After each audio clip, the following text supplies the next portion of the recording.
नमस्ते चिल्ड्रन। आज हम पढ़ेंगे रविंद्र केलेकर के लिखी हुई झेन की देन पाठ।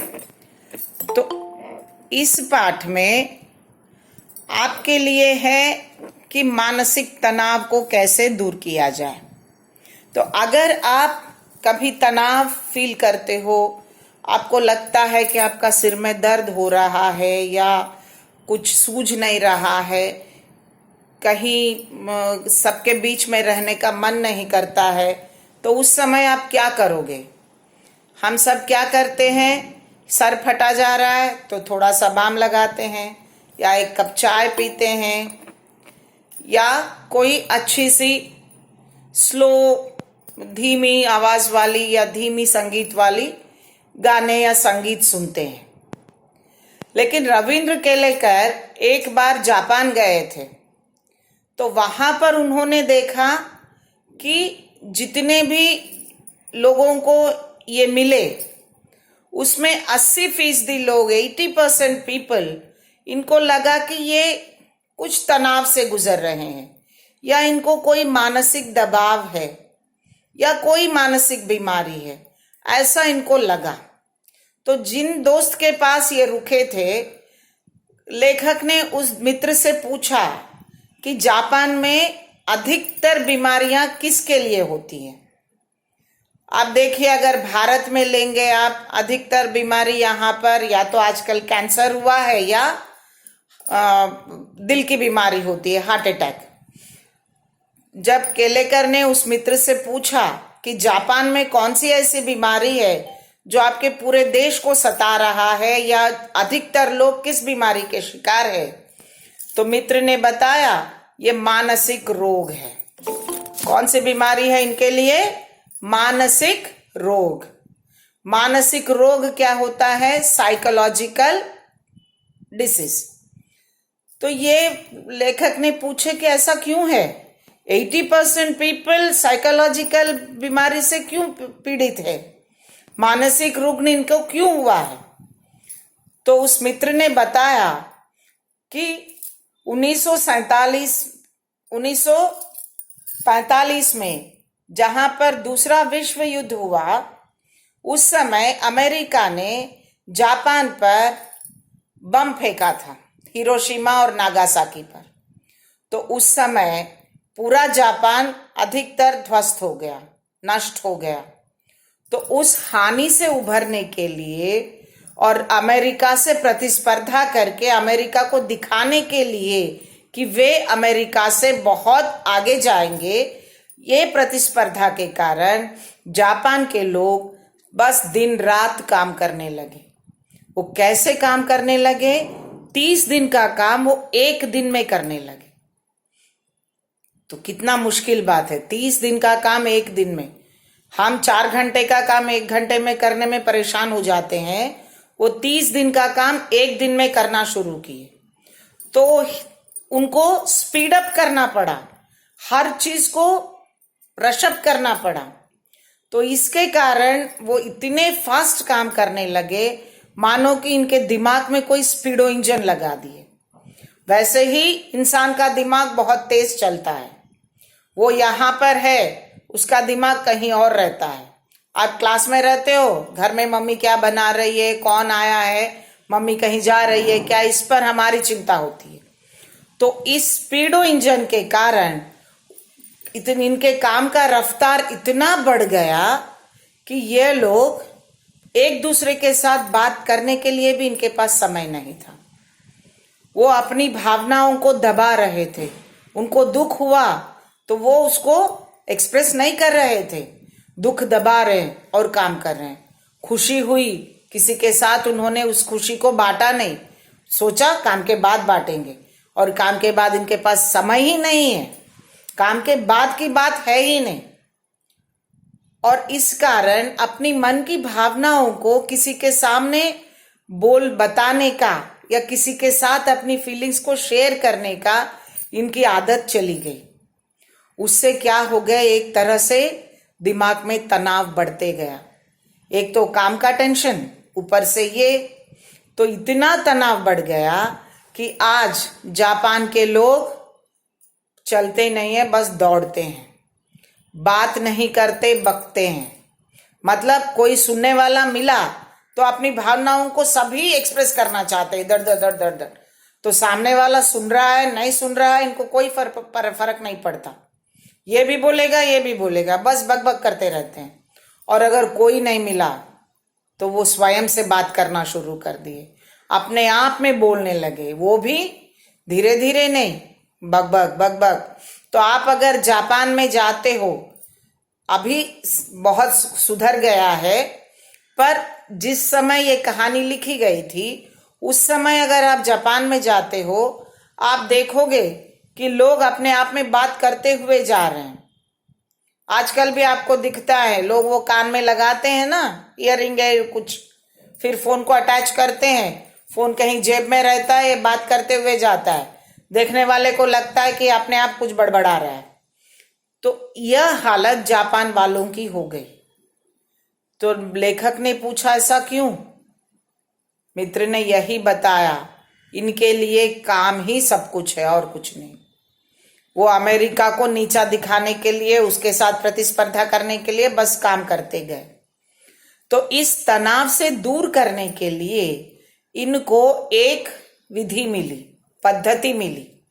पद्धति क्या है? चाय पीने की विधि है। इस चाय पीने की विधि को कहते हैं चा नो यू, जिसे इंग्लिश में टी सेरेमनी कहते हैं। तो ये जो टी सेरेमनी है बहुत मज़ेदार है। इस टी सेरेमनी को ये लोग ऐसे ही कोई पार्क में जहाँ भीड़ है वहाँ नहीं करते। एक 6 मंजिले वाले इमारत के ऊपर होता है ये, और वहाँ पर पर्णकुटी बनी रहती है। पर्णकुटी इज अ हट मेड अप ऑफ, आपके पाम ट्री के पत्ते होते हैं ना, उससे एक कुटिया जैसा बनाते हैं, और नीचे इसके चटाई बिछाए रहते हैं। मतलब अपना फर्श जैसा नहीं होता, चटाई होती है। और वहां पर केवल 3 लोग ही जा सकते हैं, और वहां पर बिल्कुल शांत रहना है, कोई बात नहीं करेगा। तो मित्र ने लेखक को वहां ले गए। मित्र, लेखक और एक आदमी, 3 लोग मिलकर इस टी सेरेमनी वाली जगह पर गए। वहां जाकर इन्होंने देखा, 6 मंजिले इमारत के ऊपर उस पर्णकुटी के पास गए तो उस पर्णकुटी के सामने एक बेढब सा, मतलब ऐसे ही बना हुआ मिट्टी का एक बर्तन रखा हुआ था। उसमें कोई सुंदरता नहीं थी, बस ऐसी साधारण सी थी। उसमें पानी थे। इन्होंने अपने हाथ पैर उस पानी से धोए और तौलिए से पोंछा, फिर अंदर गए। अंदर एक आदमी बैठा हुआ था जिसे चाजीन कहते हैं, मतलब चाय बनाने वाला। तो वो चाजीन बैठा हुआ था। वो उठा, इनको अभिवादन किया और बोला कि 2 छो आइए, तशरीफ रखिए। फिर ये बैठने के बाद उसने बाद में कुछ बात नहीं की, अंदर गया, बर्तन लेकर आया, अंगीठी जलाई और उस पानी बर्तन में डालकर उस चूल्हे पर चढ़ाया। और वहां इतना शांति थी, इतनी शांति थी कि पानी का जो खदबदाहट होती है, उबलने की आवाज होती है, वो भी सुनाई दे रहा था। और सब शांत बैठे हुए थे। कुछ देर के बाद चाय बन गई और इन लोगों को एक एक कप में चाय दी गई। तो लेखक जब चाय देखे कि कप में कितना है, साधारण से हम क्या करते हैं, जब कोई घर आता है चाय देते हैं तो कप भर के देते हैं, लेकिन यहाँ ऐसा नहीं है। कप भरकर चाय नहीं थी, केवल 2 घूंट चाय थी। 2 घूंट मतलब 2 सिप।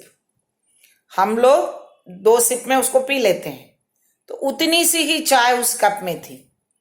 और इनको कहा गया एक एक बूंद करके आपको सुस्कियां लेते पीना है, साइलेंटली, नोबडी विल स्पीक, कोई बात नहीं करेगा। तो उस 2 घूंट चाय को ये 1.5 घंटा पिए। 1.5 घंटा मतलब 1.5 आवर। तो पहले पहले लेखक को तो सब कुछ अजीब सा लग रहा था। ये क्या है, 6 मंजिले इमारत में ये कुटिया में आकर बैठ गए और इतनी सी चाय दे रहे हैं और बोल रहा है ये हमारे तनाव को कम करने की विधि है, ये कैसे हो सकता है। लेकिन कुछ मिनटों के बाद 10-15 मिनट के बाद लेखक महसूस करने लगे कि इनके दिमाग का जो तनाव है वो बिल्कुल शांत होता जा रहा है। दिमाग सोचना बंद करता जा रहा है। अब वो केवल ध्यान किस पर दे रहा है? चाय पीने पर, कुछ और नहीं है वहां पर, कोई बात ही नहीं कर रहा है। So there is no different topic, सिर्फ चाय पी रहे हैं, चाय पीने पर ध्यान दे रहे हैं। तो उससे क्या हुआ है, इनका दिमाग धीरे धीरे धीरे शांत पड़ने लगा और कुछ देर के बाद मानो बंद हो गया। अब दिमाग कुछ नहीं सोच रहा है, ऐसा लग रहा है कि अनंत काल में जी रहे हैं। वे भूत और भविष्य को भूल गए। भूतकाल क्या होता है? पास्ट, जो बीत गया। भविष्य क्या है? आने वाला है, आया ही नहीं।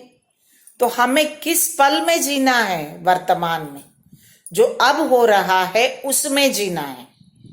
तो हम हमेशा किस चीज पर चिंता करते हैं? अरे मुझे कल ये नहीं करना था, ये गलत हो गया, अगर मैं ऐसा करता तो अच्छा होता। जो बीता उस पर सोचते हैं, जो आने वाला उस पर सोचते हैं। कल ऐसा करूंगा, मुझे ये काम अच्छे से इस तरह से करना है, मैं वैसा करूंगा। पर अब जो कर रहे हैं उसके बारे में हम कभी नहीं सोचते। तो यहाँ पर चाय पीते पीते लेखक का दिमाग जब शांत हो गया, उनको लगा कि यह जो वर्तमान क्षण चल रहा है वही जीवन है। इस शांति के साथ ही हमें जीना है। तो उस समय उनको लगा कि असल जीवन क्या है, असल में शांति से कैसे जिया जा सकता है।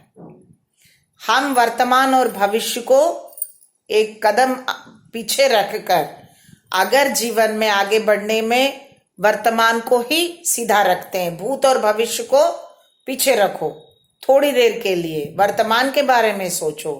वर्तमान में क्या हो रहा है, present what we are doing, इसके बारे में अगर सोचेंगे तो हम आने वाले कल को भी सुधारेंगे और कल के लिए जो आज भूत बनने वाला है उसे भी हम सुधारेंगे, ताकि हमारे जीवन में आगे कोई तकलीफ ना हो, अशांति ना हो।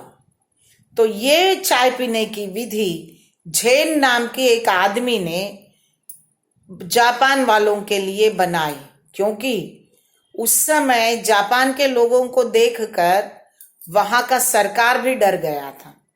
तो पहले इनके दिमाग शांत करो, फिर आपका काम बढ़ता जाएगा। और जापानी लोग इतने वर्कहॉलिक है, काम करने में वो लोग इतने ज्यादा रुचि रखते हैं कि कभी उनको स्ट्राइक भी करना है तो वो ज्यादा काम करके करते हैं। हम लोग स्ट्राइक काम रोक देते हैं, वो लोग ऐसा नहीं करते। और ज्यादा काम करेंगे ताकि कंपनी वाले के उत्पादन का डिमांड कम हो जाए और रेट्स गिर जाए। यह तरीका है जापानियों का। तो शांति से जीने के लिए, अपने दिमाग के तनाव को कम करने के लिए उन्होंने झेन की देन, चाय पीने की विधि को अपनाया।